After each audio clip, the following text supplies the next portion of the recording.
নমস্কার বন্ধুরা, কেমন আছেন সবাই? তো আজকে আবারও একটা নতুন রেসিপি নিয়ে চলে এসেছি। বর্ষাকালের বাঙালিদের প্রিয় একটি রেসিপি, সেটা কি? তো চলুন শুরু করা যাক। প্রথমে আমি ইলিশ মাছের টুকরোগুলোকে ভালো করে ধুয়ে পরিষ্কার করে নিয়েছি। এরপর 1 চামচ নুন ও 1 চামচ হলুদ গুঁড়ো দিয়ে মাছের টুকরোগুলোকে ভালো করে ম্যারিনেট করে নেব।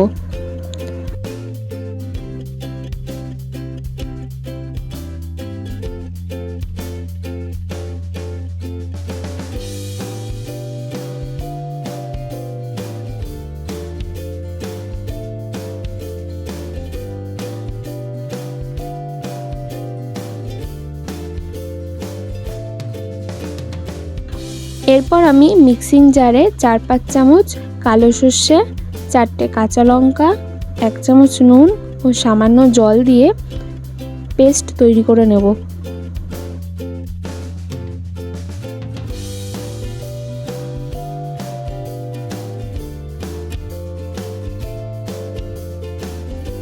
এরপর কড়াই গরম করে কড়াইতে বেশ কিছুটা পরিমাণ তেল দিয়ে দেব। তেল গরম হয়ে আসলে এখানে আমি 1 চামচ মতো কালো জিরা দিয়ে দেব। এরপর চৌকো করে কেটে রাখা বেগুনের টুকরোগুলোকে দিয়ে ভালো করে ভেজে নেব।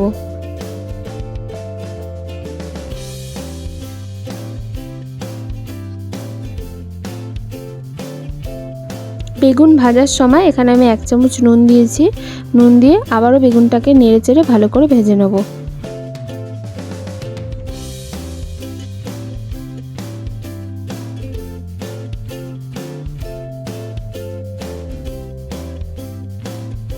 ভাজা করে নেওয়ার পর বেগুনগুলোকে একে একে তুলে নেব।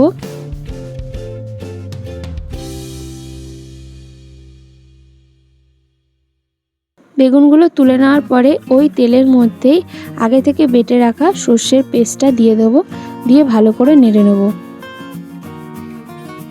এর মধ্যে মিক্সির বাটি ধুয়ে জলটাও দিয়ে ভালো করে মিশিয়ে নেব।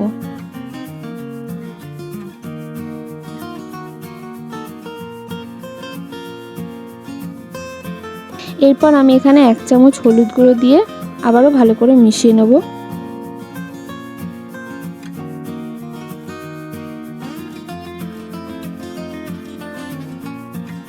ভালো করে ফুটিয়ে নেওয়ার পরে আগে থেকে ম্যারিনেট করা ইলিশ মাছের টুকরোগুলো দিয়ে দেবো। এখানে আমি মাছগুলো না ভেজেই কড়াইতে দিয়ে দেবো, কারণ মাছ ভাজলে এর স্বাদ নষ্ট হয়ে যায়।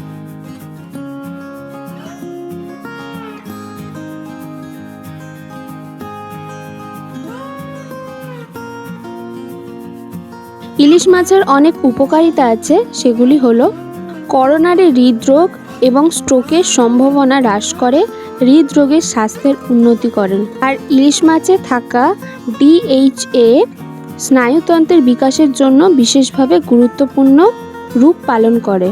ইলিশ মাছে আছে প্রচুর পরিমাণ ক্যালসিয়াম, ফসফরাস এবং অন্যান্য খনিজ পদার্থ, যেগুলি হাড় ও দাঁত শক্তিশালী রাখার জন্য খুবই প্রয়োজনীয়। ইলিশ মাছে আছে প্রচুর পরিমাণ ভিটামিন, যেগুলি হলো A, B, C, D এবং E। এই ভিটামিনগুলো আমাদের শরীরে স্বাস্থ্য ও ইমিউনিটি ফাংশনকে ভালো রাখতে সাহায্য করে। মাছগুলোকে দিয়ে ভালো করে উল্টে পাল্টে নেব।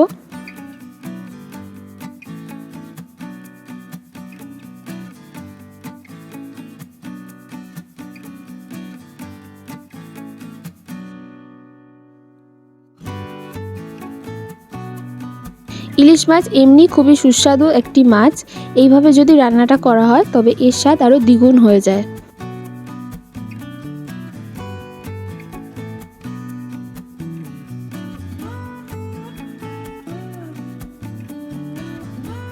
মাছগুলোকে উল্টে পাল্টে দেওয়ার পরে 10-15 মিনিট আমি ভালো করে ফুটিয়ে নিয়েছি।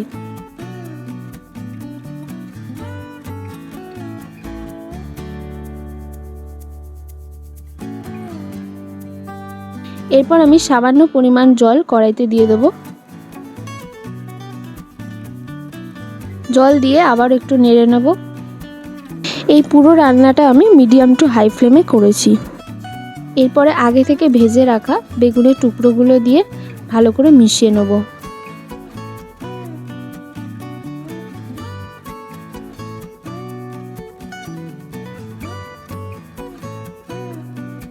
এরপর আমি এখানে আরও 3টে কাঁচা লঙ্কা দিয়ে দেবো। কাঁচা লঙ্কাগুলো আমি মাঝখান থেকে চিড়ে নিয়েছি। সব কিছু একসাথে ভালো করে মিশিয়ে নেব। এরপর আমি আরও 10 মিনিট সব কিছু দিয়ে ফুটিয়ে নিয়েছি। আর আমি ঝোলের মধ্যে সামান্য পরিমাণ নুনের ব্যবহার করেছি, কারণ আমার নুন কম মনে হয়েছিল।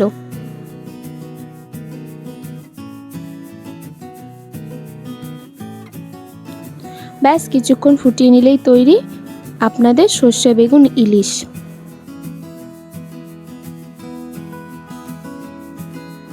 আর এই রেসিপিটা কেমন লাগলো অবশ্যই কমেন্টে জানাবেন। আর ভিডিওটা ভালো লেগে থাকলে লাইক, শেয়ার, সাবস্ক্রাইব, কমেন্ট করবেন। আজকের মতো এই পর্যন্তই। তো নেক্সট ভিডিওতে দেখা হচ্ছে।